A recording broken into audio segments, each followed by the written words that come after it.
This is All India Radio. In the program Spotlight, now we bring you a discussion on ceasefire in Gaza Strip and beyond. The participants are Atul Aneja, strategic analyst, and Manas Pratimbhuyan, journalist. We have seen very severe escalation of conflict between Hamas and Israel in the Gaza Strip for last 11 days, in which over 200 people were killed on the Palestinian side and around 12 people lost lives in Israel. Of course, both the sides reached a ceasefire agreement. We'll come to it later, but I'd like to know your views on what triggered the sudden escalation. Has Gaza been a tinderbox waiting to explode for quite some time? And do you think lack of dialogue between the two sides resulted in such an explosive situation? When you say that the lack of dialogue is a big impediment, you see, what's really happened is that Gaza is like a huge prison. It is fenced off, from completely blockaded from the Israeli side. And I agree with you that it's like a tinderbox because it's sealed from one side, from the Israeli side. And then even on its southern border, which is with Egypt, again, it's called the Rafah border. Again, there's hardly any outlet for them. So most of the supply lines are through these tunnels, which are actually quite big tunnels through which essential commodities, from anything you can think of, from day-to-day consumer goods to livestock is passed through these tunnels from the Egyptian side into Gaza. But essentially that causes a lot of hardship for the people of the strip. So it is a tinderbox for a long time. Then coupled with that is the problem of lack of dialogue, which has not been taking place for quite some time. And then you have also the radicalization which has taken place in Gaza Strip, which is that you have a Hamas group, which actually won the elections, I remember around 2007 or so, and defeated the Fatah, which is supposedly the more moderate group, which is of course in majority in the West Bank, which is the other part of the Palestinian territory. So you have the radicalization also coming into Gaza, and then you have had armed support coming in probably from Iran or from Hezbollah in the neighborhood. So you have radicalized armed population, which is in sort of a siege and a tinderbox. So there's all the ingredients of a conflict. And that's why we see repeatedly that every few years you have this major conflagration which takes place. And I see really no end to it. Let's be changed back, and there is some kind of a back channel, at least a dialogue between Israel and the Palestinians. The Israelis won't talk to Hamas because this is declared as a terror group. So these are the various problems which are taking place. But there is some creative way which is required to establish a dialogue and to ensure that there is some kind of a agreement which is reached, which does not, as a result of which we don't have this frequent flare-ups and the enormous loss of lives and suffering which takes place. Because in fact, we have seen these cycles of violence for nearly a century. As you know, in fact, the first large-scale violence between Palestinians and Jews took place in 1920. And since then, there are episodes of violence followed by peace negotiations. And the cycle continues, actually. Violence and then peace negotiations and again violence. So do you see a permanent resolution of the conflict in foreseeable future, or the pattern will continue for some more times? I think, around the time, to cut a long story short, I agree with you that there's a long history of conflict and wars. In fact, full-scale wars which took place 56, 73, 49. So we had this series of full-fledged wars which were fought. And then there was a peace process which started somewhere in the middle. And finally, we had the Land for Peace formulation and agreement of a two-state solution, where you had on one side Yitzhak Rabin, the former Prime Minister of Israel, who was actually assassinated by a Jewish radical on the Israeli side. And you had Yasser Arafat on the other side. So you had the basic structure of a peace deal, which are UN-backed and had this quartet of countries, major powers in the Security Council, which were backing this Land for Peace two-state solution agreement. And I remember visiting the Palestinian territories in 2000 in Gaza. There's a construction boom which is taking place in anticipation that, we're going to have two states, which is Israel on one side and Palestine, and living in peace with each other. So the point I'm making is that we were almost there at one time. After that, things have gone south. So the basic formulation still remains, and there can be a structure which has come in. And Joe Biden actually has hinted on the two-state solution. Our Indian statement talked about the two-state solution, Mr. Tirumurthy's intervention in the UN Security Council. So there is no other way but to go back to that UN accepted formulation for a dialogue. But that has to be structured now, because in the absence of a dialogue, there are a number of forces which have emerged, which were not captured in the earlier diplomacy which took place. Now, what do you do with something like Hamas? If you declare them a terror group, then no one talks to them. So there's an intra-Palestinian dialogue which has to take place. And they probably have to be more inclusive from the Palestinian side, which will serve as one of the parties for a dialogue. And I think there's also a need in Israel to get real, because this is not really paying off, and permanently you cannot have a stage of conflict, because in this particular round itself, you found that the Hamas is firing rockets ad nauseum till the time we had the peace deal. So I'm not sure whether, despite the disproportionate amount of weaponry and power which Israel has vis-a-vis Hamas, but the capacity to cause damage is there, and you saw rockets falling Tel Aviv and one even probably in Jerusalem, which was never the case earlier. And you've had civilian casualties in Israel which is taking place.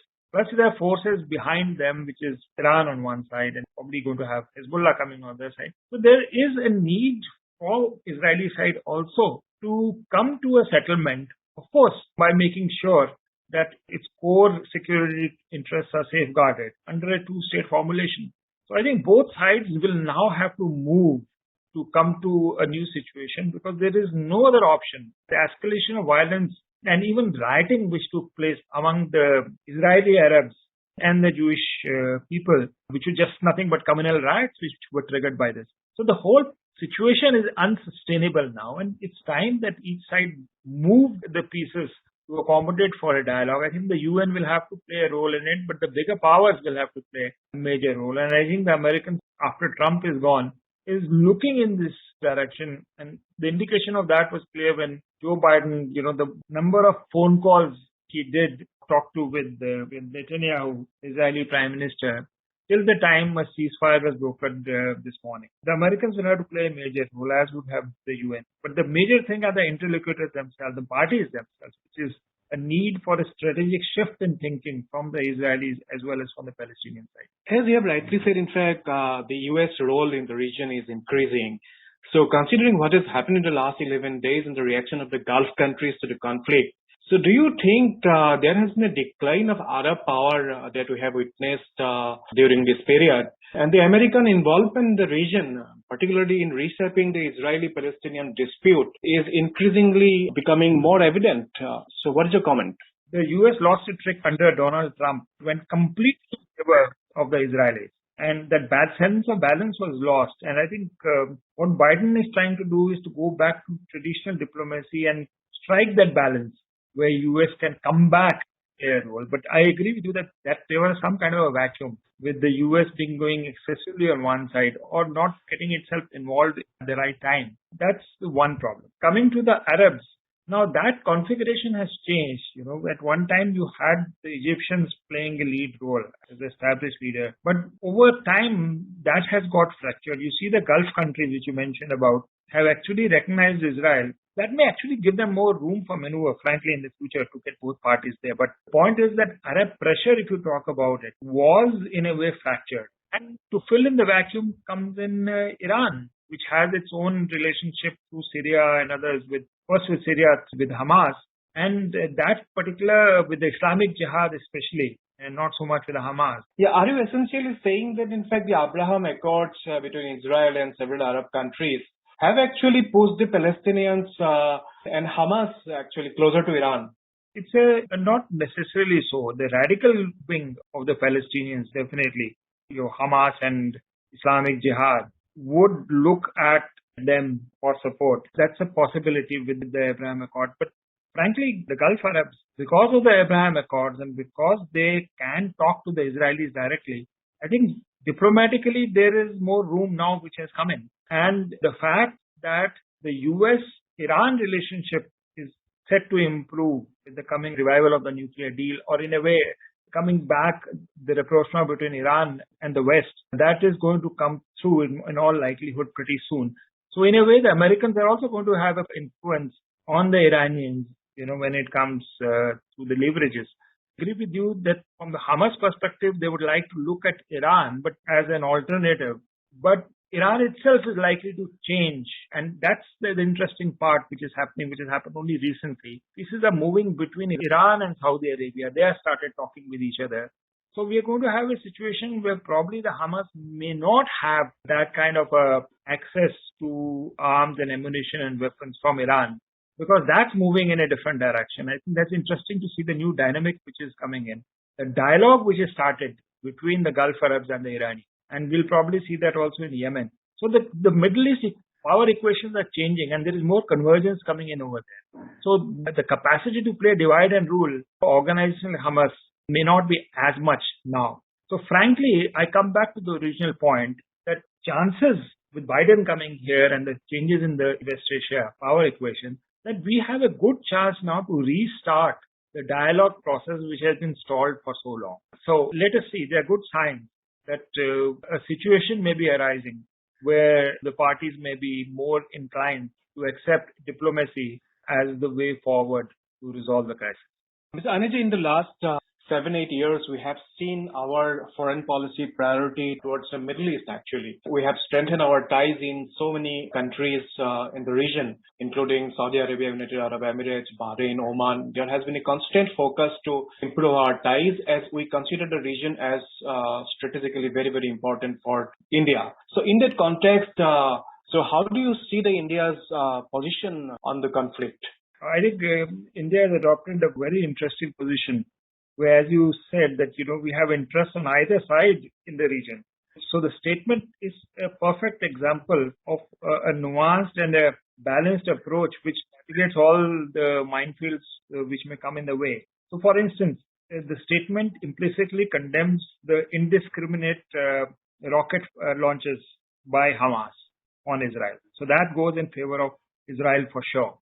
And that is very important because of a strategic relation interdependence, I would say, with Israel, especially when it comes to security, intelligence sharing, etc. So that's a critical strategic relationship we have with Israel, and that has to be protected in the statement. At the same time, India has deep strategic ties, especially with the Gulf countries for various reasons. Number one being we are dependent on the region for our energy supplies. And then we have Indian guest workers, which remit about $27 to $30 billion, if not more, by way of remittances from the Gulf region. So we also cannot take a position which would antagonize the Arab world, and especially now the Gulf Arabs. And therefore, India went on to support the two-state solution, and Palestinian rights are justifiable. That's essential. A, it is consistent with the past position. B, from the Palestinian perspective, again, they have been consistent in their support. And C, and most importantly, that it is very important for India that while it engages with Israel and continues with that strategic track, it also has a strategic track with the Gulf Arabs, and both remain protected. I think the statement was very finely nuanced and worded, which would meet India's interests vis-a-vis all the constituencies in the region which I involved. We also have to have a great relationship with Iran, because without Iran, we can't get access into Afghanistan, which is another story by itself, which will come into play in the days and months to come. So I think overall, the statement and position, we can congratulate ourselves in the way we have managed not to displease any of the constituents. Jerusalem has a special place for Indians. It houses the Indian hospice. So how do you see the cultural connection between Jerusalem and India? Oh, I think it's a very strong and very ancient connection. I mean, Jerusalem is the heart of the Abrahamic religions, and you see the connection of Abrahamic religions with India, which goes back much before the coming in, Islam, which is one Abrahamic religion, but Christianity came much before. The Syrian Christians, for example, it's all from that region. Jerusalem is the fount of that. We have very deep cultural relationship with Jerusalem. Thank you so very much for your in-depth insights into the conflict. Thank you, Mr. Aneja. Thanks a lot. You were listening to a discussion on ceasefire in Gaza Strip and beyond. The participants were Atul Aneja, strategic analyst, and Manas Pratimbhuyan, journalist. This program was produced and presented by the News Services Division of All India Radio. You can listen to it on our mobile app News on AIR. This program is also available on our website newsonair.com. You may email your opinion about this program at airnsdtalks@gmail.com.